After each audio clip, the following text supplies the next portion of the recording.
My name is Alexa, and at 34 years old, I found myself standing in my childhood bedroom for the last time, packing up memories I no longer wanted to keep. That's when I discovered it tucked inside my father's desk drawer, a bank transfer receipt for $270,000 made out to my brother Marcus. I stared at our family portrait hanging on the wall, where I was smiling despite everything they had put me through. After 15 years of sacrificing everything for them, they gave my brother $250,000 and called me a failure. Before I tell you what happened next, let me know where you're watching from. Please hit like and subscribe if you've ever felt invisible in your own family. Now let me take you back to when it all started. I was 19 when I made my first real sacrifice for my family. While my high school friends were packing for their dream universities, I was enrolling at the local community college, convincing myself it was the practical choice. My parents, Polish immigrants who had opened a small restaurant when I was 10, needed help, and as their daughter, I believed it was my duty to provide it. Marcus was 16 then, 3 years younger than me, but already showing signs of the entitlement that would define him. While I took 3 buses to get to my classes because we couldn't afford another car payment, my parents surprised Marcus with a brand new Honda Civic for his birthday. They said boys needed independence more than girls did. Every night after my accounting classes, I would head straight to the restaurant. No pay, of course. Family doesn't charge family, my mother would say, as she handed me an apron. I would work until midnight sometimes later if we had a big party, then wake up at 6 to study before my morning classes. My fingers permanently smelled like onions and industrial dish soap. The sacrifice that hurt the most came in the form of a letter from the state university. I had been accepted with a partial scholarship to their business program. When I showed my parents, my father barely looked up from his newspaper. "The restaurant needs you here," he said. "Your brother will go to a good college. You're smart enough to learn anywhere." So I stayed. I watched Marcus coast through high school with B- grades while I made the dean's list every semester. When I proudly showed my parents my name on the list, my mother patted my hand absently and said, "That was nice," then spent 20 minutes calling relatives to brag about Marcus making the junior varsity basketball team. The financial burden started small. First, it was just helping out at the restaurant. Then my parents suggested I should contribute to the household expenses since I was an adult living at home. Never mind that I was working 40 hours a week for free at their business. I got a part-time job at a grocery store, and every paycheck went straight to them. Meanwhile, Marcus got a weekly allowance for doing nothing. I remember the family dinner where everything became crystal clear. I had just received my report card straight A's across the board, and Marcus had brought home a C+ average. My parents spent the entire meal discussing how to reward Marcus for his improvement, while my achievement went unmentioned.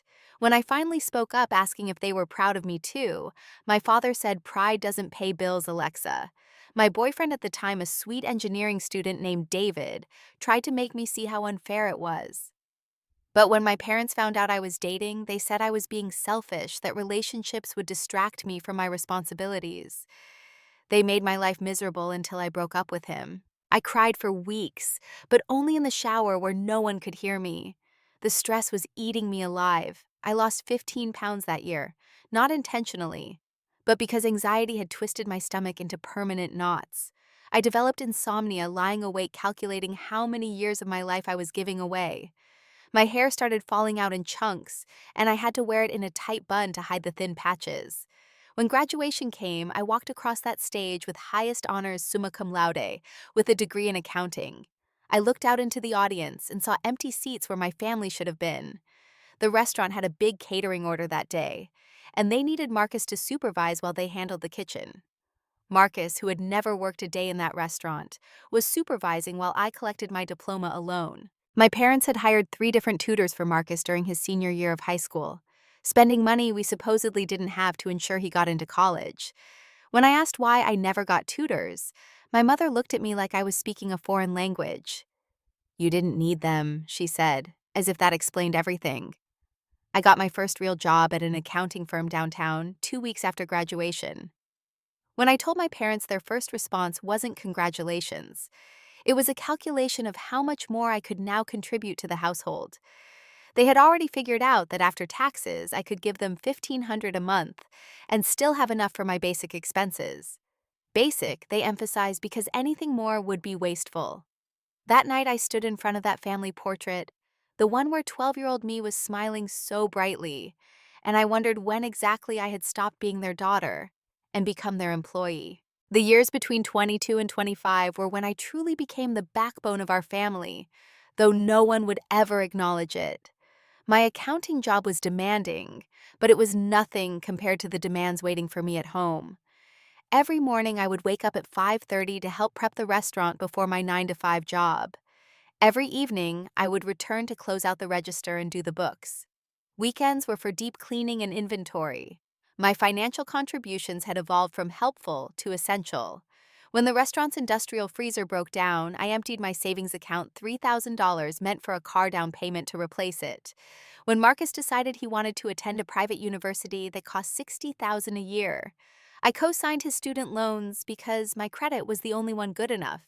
When my parents needed new equipment for the kitchen, I worked overtime for 3 months to cover the cost. Marcus went off to his expensive college with fanfare and celebration. My parents drove him to campus in a rented van filled with brand new everything laptop, mini fridge designer bedding, even a television for his dorm room. I had furnished my first apartment with thrift store finds and hand-me-downs, but Marcus needed the best to succeed apparently. His success was questionable at best. Within his first semester, he was on academic probation. His fraternity parties were legendary, according to his social media, which my parents somehow never saw. When he called me at 2 in the morning drunk and needing help with an essay due in 6 hours, I sat at my computer and walked him through it, typing as he slurred his thoughts. He got a B+. I got 2 hours of sleep before my shift. The financial burden at home increased as Marcus's college expenses mounted. My parents expected me to contribute $1,800 a month now, plus extra for unexpected costs. I was 23 watching my coworkers go to happy hours and weekend trips while I counted pennies and worked 7 days a week. When I asked if we could reduce my contribution so I could save for my future, my father said, "Family is your future, Alexa." I met Thomas when I was 24 during one of my rare lunch breaks. He was an engineer at the firm next door, kind and patient and understanding when I had to cancel our dates for family emergencies. There were a lot of emergencies. The dishwasher called in sick, emergency. Marcus needed help with another assignment, emergency. The restaurant's books were being audited, emergency. Thomas lasted 8 months before he gave me an ultimatum. He said he felt like he was dating a ghost, someone who existed only in stolen moments between obligations. He was right. I chose my family, and he chose someone who could actually show up for him. I didn't even have time to properly mourn the relationship. When my mother needed gallbladder surgery, I took 2 weeks of unpaid leave to care for her. I cooked every meal, managed her medications, drove her to follow-up appointments, and kept the restaurant running with my father. Marcus came home for exactly 1 day, took some photos for social media about being a devoted son, then left because he had a party that weekend. During those 2 weeks, I discovered that the surgery wasn't fully covered by insurance. Without hesitation, I put the remaining $7,000 on my credit card, the one I had just finished paying off. My parents never asked how I managed it.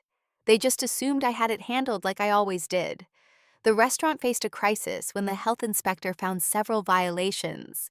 The repairs and upgrades would cost $15,000.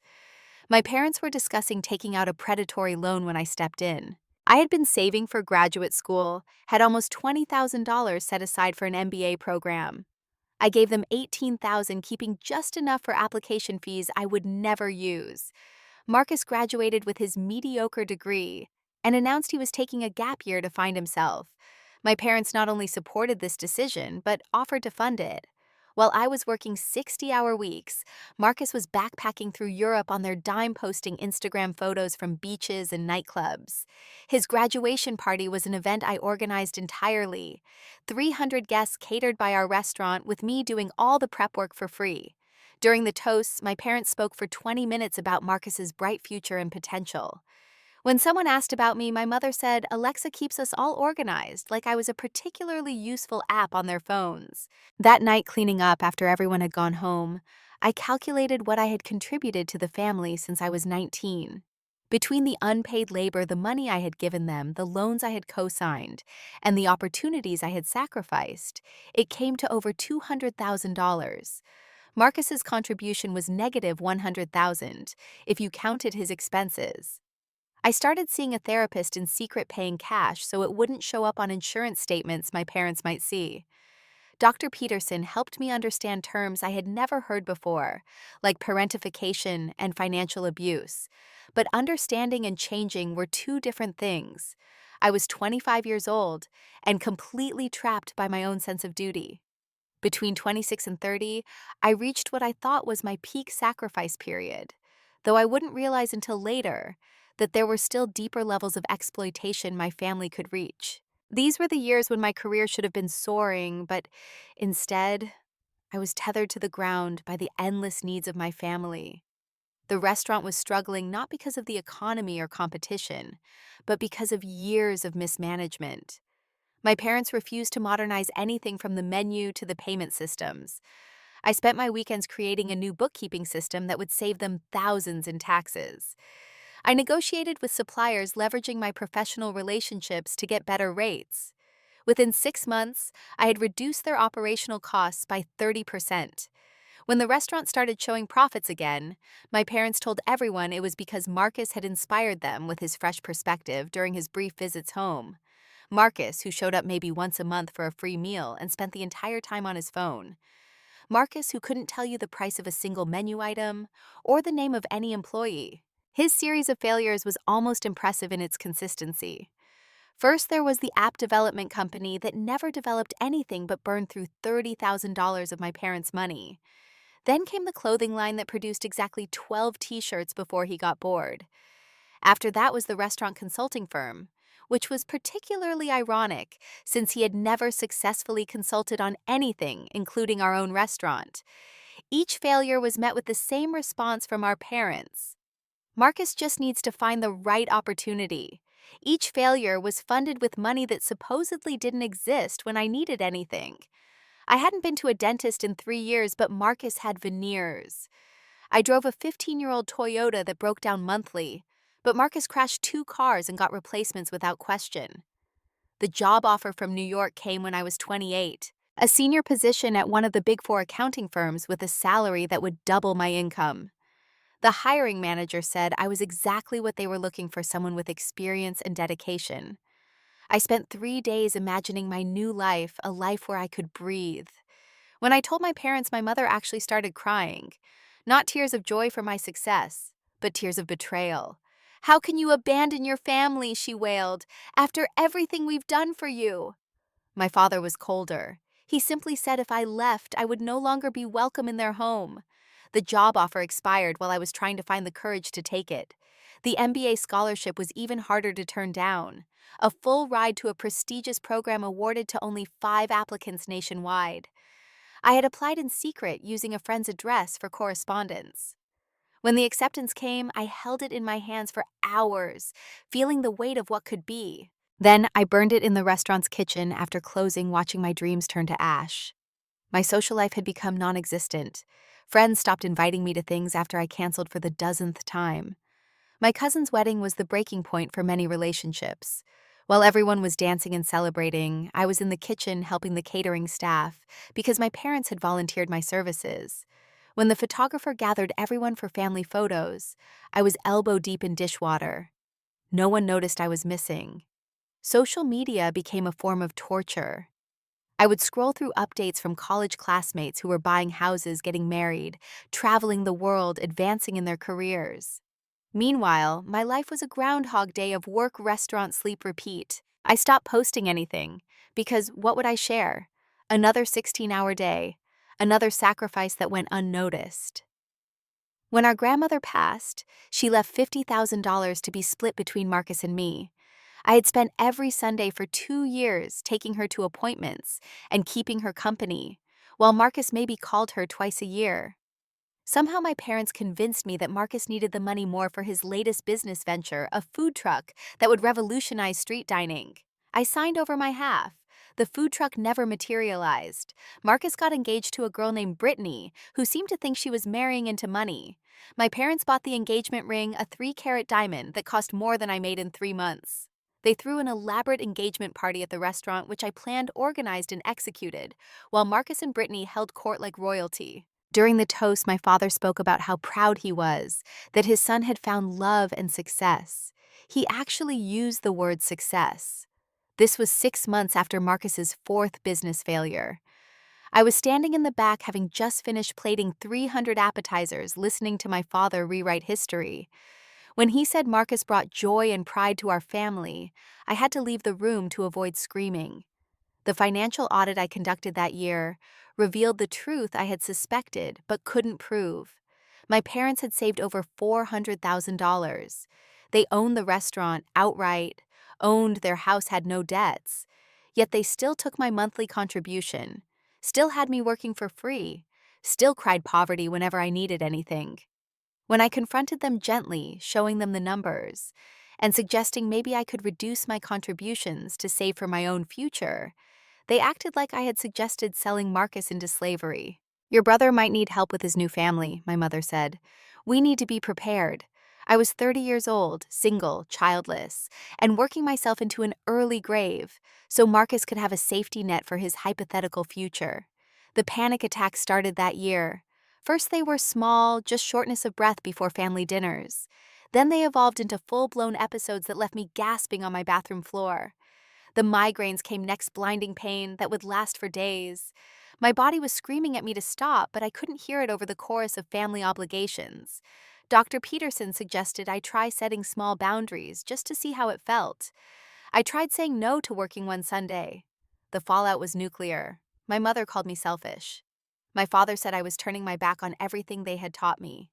Marcus texted to say I was probably going through menopause early and should get my hormones checked. I went back to working every Sunday. The announcement dinner happened on a Thursday in March, 2 weeks before my 34th birthday. My parents had called a family meeting at the restaurant, something they only did for major announcements. I arrived straight from work, exhausted from a particularly brutal tax season, but I felt a flutter of hope. Maybe they were finally going to acknowledge everything I had done. Maybe they were going to make me a partner in the restaurant. Maybe things were about to change. The restaurant was closed to customers, just family inside. Marcus was there with Brittany, both of them dressed like they were going to a photo shoot. My parents had prepared a special meal using the expensive ingredients they usually save for catering high-end events.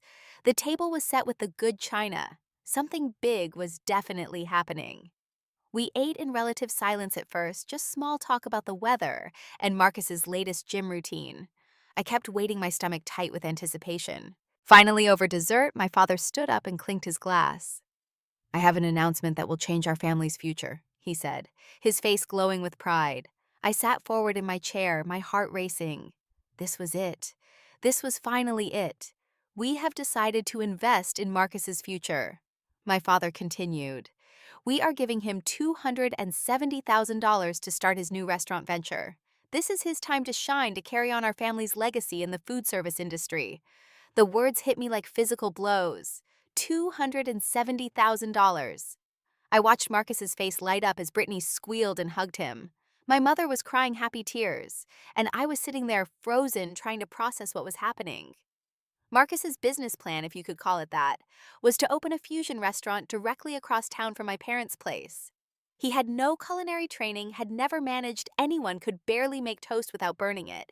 But he had vision, he said. He had ideas. He had the passion our parents' traditional restaurant lacked. When he started describing his concept using words like artisanal and experiential and farm to table, I couldn't stay silent anymore. The words erupted from me like lava that had been building pressure for 15 years. "I need to say something." I interrupted, my voice shaking but clear. "For 15 years, I have been the backbone of this family. I have worked for free at this restaurant since I was 19. I have given you over $200,000 of my own money.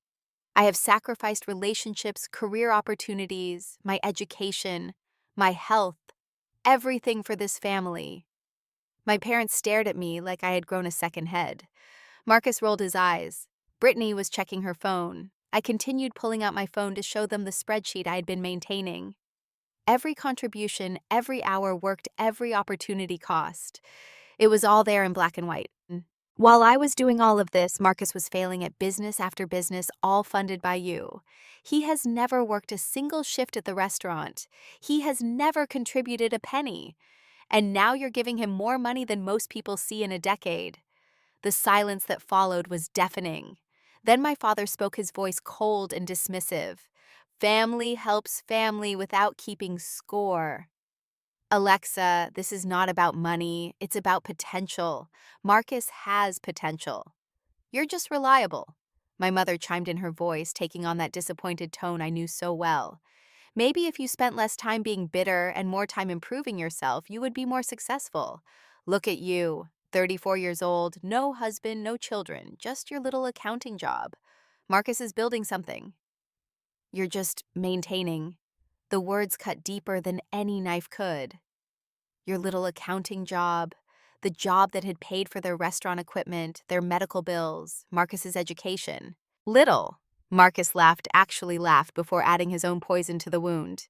It's not my fault you chose to be the family martyr, Alexa.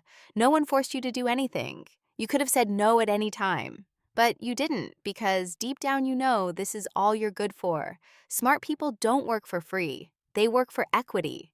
Brittany looked up from her phone long enough to add, maybe you should be happy for Marcus instead of jealous. It's not attractive to be so resentful at your age. I stood up, my legs shaking but holding me. You want me to be happy? Happy that you're destroying everything I've helped build. That restaurant has survived because of my financial management, my systems, my connections with suppliers. Marcus doesn't even know how to read a profit and loss statement. My father slammed his hand on the table. Enough. You will not ruin this moment for your brother. This is his time. You've had 15 years to make something of yourself. And what do you have to show for it? Marcus is taking initiative. He's being entrepreneurial. You're just an employee everywhere you go. The celebration continued around me as if I hadn't spoken. My parents opened champagne toasting to Marcus's success. They pulled out architectural plans he had commissioned, marketing materials he had designed, all paid for with money they claimed they didn't have when I needed dental work or car repairs. Then came the final insult, delivered as casually as asking someone to pass the salt. My mother turned to me and said, "You'll do the books for Marcus's restaurant, won't you? And help him with the tax filings. It's the least you can do to support your brother's dream." I stood there watching them plan a future with my brother, using money that existed only because of my sacrifices. And they wanted me to continue serving. They expected me to smile for the family photo they were setting up, to raise my glass in a toast to Marcus's success, to pledge my continued support. As the photographer they had hired, yes, they hired a photographer for this, arranged us for the photo, my mother grabbed my arm and whispered, "Don't you dare ruin this for him with your jealousy. Smile." I smiled. I smiled as wide as I could. I smiled through the toast. I smiled through the cake cutting. I smiled as Marcus talked about how his restaurant would show everyone what modern dining could be. I smiled until my face hurt worse than my heart. The cleanup fell to me naturally. As I was clearing dishes, I found the bank transfer receipt on my father's desk in the back office. The transfer was dated the same day I had loaned them $5,000 for what they called an emergency. The memo line read, "For our successful son's future." They had literally taken my money and given it to Marcus on the same day. I put down the dish rag I was holding. I walked past the wall of family photos where I was barely visible, always in the background, always working. I picked up my purse and headed for the door. My mother called after me about the lunch shift tomorrow. My father reminded me that we had a big catering order this weekend. Marcus shouted something about needing help with his business plan. I didn't respond. I just kept walking. That night in my apartment was the first time in 15 years I had truly seen my life clearly. I sat on my couch, still in my work clothes, staring at nothing and seeing everything. The patterns were so obvious now, like looking at one of those hidden picture puzzles once someone points out the shape. I had been programmed from childhood to serve, and they had been programming Marcus to be served. The phone started ringing within an hour of my leaving. First my mother confused, then my father annoyed, then Marcus angry. Then my mother again, now also angry. By midnight, I had 47 missed calls and twice as many text messages, each one escalating in tone from confusion to fury to threats. Where are you? We need you for the morning prep. This is unacceptable, Alexa. Family doesn't abandon family. Stop being dramatic and get back here. If you don't show up tomorrow, don't bother coming back. You're being selfish and childish. After everything we've done for you, this is how you repay us. For the first time in my life, I turned off my phone. The next morning, I called in sick to the restaurant for the first time ever. My mother's voicemail was apocalyptic. How dare I leave them short-staffed? How dare I put my petty feelings above family needs? How dare I? I made an emergency appointment with Dr. Peterson. Sitting in her office, I told her everything about the dinner, the money, the expectations that I would continue serving even as they funded my replacement. She listened without interrupting, then said something that changed my life. You're not abandoning them, Alexa. You're choosing yourself. There's a difference between helping family and being consumed by them. We talked about family dynamics, about golden child syndrome, about how I had been designated the scapegoat before I was old enough to understand what was happening. She explained that my parents likely saw me as an extension of themselves rather than a separate person, which is why my needs were invisible to them. Marcus was their project. I was their tool. The decision to cut contact came naturally after that session. I didn't make a dramatic announcement. I simply started protecting myself. I blocked their numbers on my phone. I set up an email filter that sent their messages to a folder I would never check. I changed my apartment building's entry code.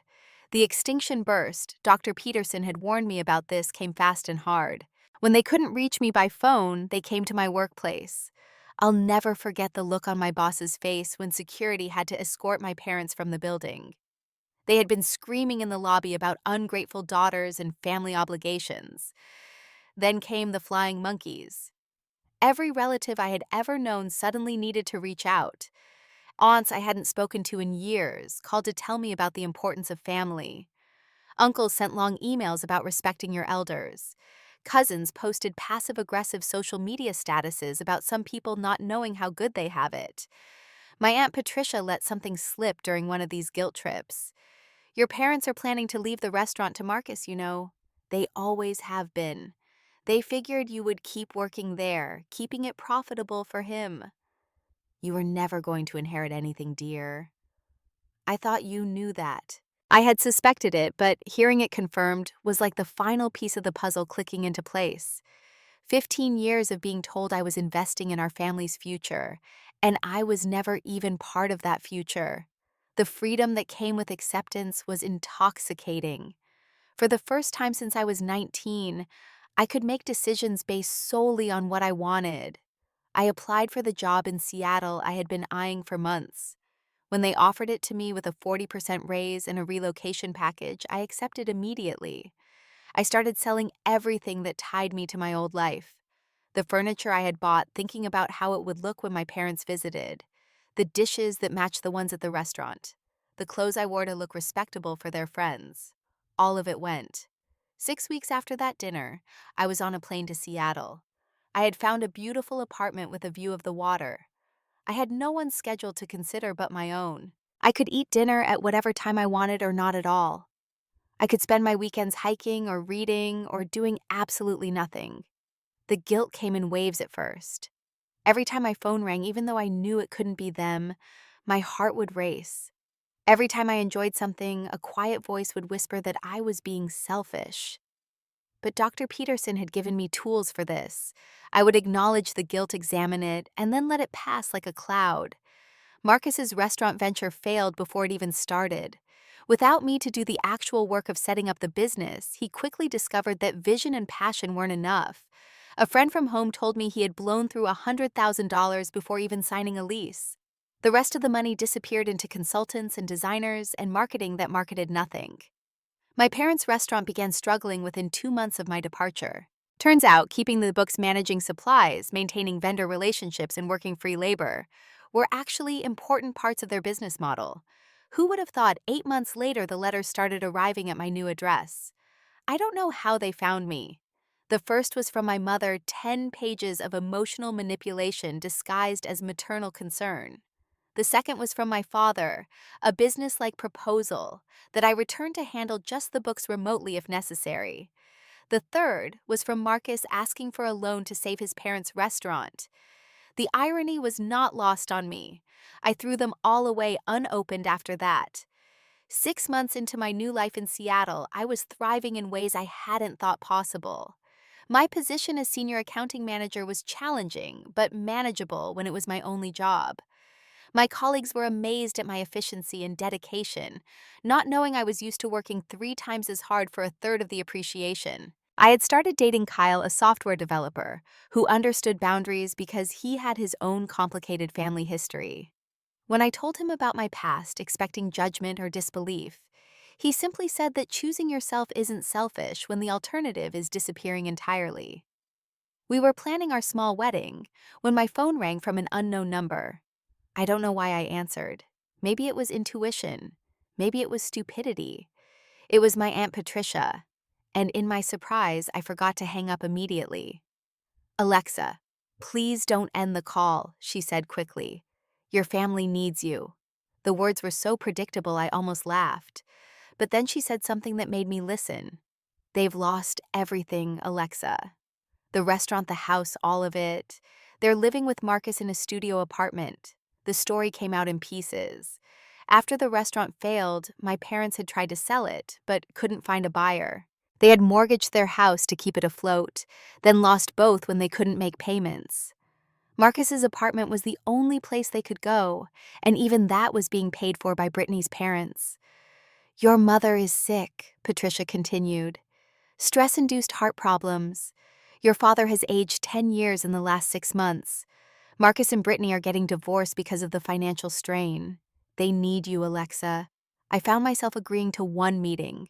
Just one. To provide closure, I told myself. They arranged it like an intervention, which I suppose it was just not the kind they intended. My parents looked smaller than I remembered, diminished by the loss of everything they had valued more than their daughter. Marcus was there, but Brittany was notably absent. Several aunts and uncles had flown in for this ambush. The apartment was cramped and tense. My parents sat on a worn couch that I recognized from our old basement. Marcus stood by the window like he was planning an escape route. The relatives formed a semicircle ready to perform their roles in this family theater. My mother spoke first, her voice trembling. "We made mistakes, Alexa. We see that now. We should have valued you more, but family forgives. Family comes together in hard times. We need you to come home. Home." As if Seattle wasn't my home now. As if home was a place where I had been bled dry for others' benefit. My father was more direct. "We need financial help. You're doing well now. You can afford to help us get back on our feet. We're asking for $100,000 to start over. It's the least given everything. The least. After everything I had already given it was the least." I pulled out my laptop, surprising everyone. I had prepared for this possibility. The spreadsheet I opened showed every contribution I had made from age 19 to 34. Money given directly. Hours worked unpaid, calculated at minimum wage. Opportunities lost quantified conservatively. The total was $387,000. "This is what I've already given this family," I said calmly. "This doesn't include the emotional costs, the therapy bills, the relationships lost, the life unlived. By any measure, I've more than paid any debt I might have owed for being born into this family." Marcus snorted. "You can't put a price on family obligations." I turned to him. "Really, Marcus? Then where's your contribution spreadsheet?" "Oh, wait, yours would be negative $500,000, wouldn't it?" The room erupted. Aunts pleading for compassion, uncles lecturing about duty, my mother crying, my father growing red-faced with anger, Marcus yelling about my selfishness. It was like watching a play I had seen too many times, except now I was in the audience, instead of on stage. Kyle appeared in the doorway. I had asked him to wait in the car, but he had been watching the time. His presence changed the dynamic immediately. My family didn't know how to perform for strangers. "Is everything okay here?" he asked, though he knew it wasn't. He stood beside me, solid and sure. My father tried to assert dominance. "This is a family matter, young man." Kyle smiled, but it didn't reach his eyes. Alexa is my family, so it's my matter too. I made my final offer then. $10,000. No strings, no contact after this. You take it and leave me alone forever or you get nothing. My mother gasped. 10,000. That's nothing that won't even cover first month's rent somewhere decent. Then get jobs, I said. Marcus is 31 years old. You're both capable of working. I'm not your retirement plan. I'm not your safety net. I'm not your anything anymore. They refused the money, of course. They wanted everything or nothing because that's who they always were. They threatened to tell everyone what a horrible daughter I was. They threatened to show up at my wedding. They threatened legal action, though, for what they couldn't say. As Kyle and I left, my father delivered his final blow. You're dead to us, Alexa. Dead. You no longer have a family. I stopped at the door and looked back at them. These people who had taken everything and demanded more. These people who had broken me down to build Marcus up. These people who called themselves family while treating me like staff. I haven't had a family for 15 years, I said. I'm just finally accepting it. The social media war that followed was brief but brutal. They posted about ungrateful children, about sacrifices parents make, about the heartbreak of raising a selfish daughter. I posted once, just once, my spreadsheet, the receipts, the bank transfers showing they gave Marcus money on the same day they took mine. The comments section exploded in my support. They deleted their accounts within a week. Marcus reached out one last time 3 months later from a number I hadn't blocked yet. He admitted he knew it was wrong how they treated me. He admitted he had taken advantage. But he wouldn't stand up to them publicly. He wouldn't defend me. Because even broken and poor, they were still giving him whatever scraps they had. I blocked that number too. It's been a year since I walked out of that cramped apartment for the last time. A year of freedom, of healing, of building a life that's truly mine. Kyle and I got married on a beach in Oregon with 20 people who actually love us in attendance. His family has embraced me with a warmth I didn't know families could possess. His mother told me she was proud of me on my wedding day, and I cried for an hour. My career has exploded without the constant drain of my birth family. I'm running the entire accounting division now, managing a team of 12, earning more than my parents ever made from their restaurant. The irony isn't lost on me that success came not despite abandoning them, but because of it. I still go to therapy, though less frequently now. Dr. Peterson helped me understand that I was a parentified child forced into an adult role before I was ready, responsible for everyone's well-being but my own. The guilt still visits sometimes, usually at 3 in the morning, but it's quieter now, easier to dismiss. Through a mutual acquaintance, I hear updates occasionally. My parents are working minimum wage jobs, my father as a line cook at a chain restaurant, my mother as a cashier at a grocery store. They're in their 60s, starting over with nothing the restaurant dynasty they dreamed of building turned to dust. Marcus still lives with them in that studio apartment. He works part-time at a gym, still talking about his next big business idea to anyone who will listen. Brittany divorced him and took what little he had left. He's 32 now, living the life of a teenager supported by parents who can barely support themselves. The restaurant was eventually sold at auction. It's a successful Thai place, now run by a young couple who actually work in their own business. I ate there once on a business trip, sitting in what used to be my family's dream, now transformed into someone else's success through actual effort and dedication. My support group for family estrangement has become a cornerstone of my healing. Every week I meet with others who chose themselves over toxic family dynamics. We share stories, strategies, and strength. Last week, a young woman joined 23 years old, describing a situation so similar to mine, it was eerie. Her parents funding her brother's dreams, while she worked herself to death for crumbs of approval. I told her what I wish someone had told me at 23. Your worth isn't measured by what you sacrifice. Love isn't supposed to be earned through suffering. Family isn't about blood. It's about mutual respect, support, and care. Sometimes the most loving thing you can do for everyone, including them, is to walk away and break the cycle. She cried through the entire meeting. But she came back the next week with a lease for her own apartment and a resignation letter for her family's business. Looking back, would I do anything differently? It's a question I've asked myself 100 times. Maybe I would have left sooner. Maybe I would have been less generous with my chances. Maybe I would have kept that first scholarship and never looked back. But maybe I needed those 15 years to truly understand that I deserved better. Maybe I needed to give everything to know that it would never be enough. The lesson I've learned isn't about anger or revenge. It's about value. I spent 34 years trying to earn love that should have been freely given. I measured my worth by how much I could give, not by who I was. I believed that family meant sacrificing yourself until there was nothing left, then apologizing for not having more to give. But here's what I know now. Family, real family doesn't keep score because everyone contributes. Real family doesn't designate one person as the servant and another as the served. Real family doesn't require you to shrink so someone else can grow. Real family celebrates your successes instead of seeing them as threats. Kyle's family showed me what that looks like. When I got my promotion, his parents took us out to dinner to celebrate. When his sister needed help during her divorce, everyone pitched in equally. No one person carrying the whole burden. When his brother started his business, he got encouragement and advice, not hundreds of thousands of dollars while others were bled dry. I'm building my own family now, not just with Kyle, but with chosen friends who've become siblings, mentors, who've become parents, colleagues, who've become cousins.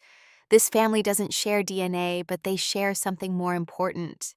They share the understanding that love isn't measured in sacrifice, but in mutual respect and joy. Sometimes I wonder if my parents ever reflect on what happened, if they ever acknowledge, even privately, that they chose their golden child over their workhorse and lost both in the end. Marcus can't support them. He can barely support himself. And I won't support any of them, not anymore, not ever again. The money they gave Marcus, that $270,000, could have been split equally. It could have been invested in both children. It could have acknowledged that success isn't just about flashy business ventures, but also about steady, reliable growth. But they chose to put all their eggs in one basket, and that basket had no bottom. I kept the family photo, though the one from the announcement dinner, the last one ever taken of us all together. Not from nostalgia, but as a reminder. In it, I'm smiling that practiced smile, the one that hid years of exhaustion and resentment. But if you look closely, you can see it in my eyes. The decision had already been made. I was already gone. Freedom isn't free. It cost me my birth family, and that's a price I pay again every holiday, every birthday, every milestone they're not part of. But the return on investment has been immeasurable. I have my health back. I have love that doesn't require suffering. I have success that's mine alone. I have peace.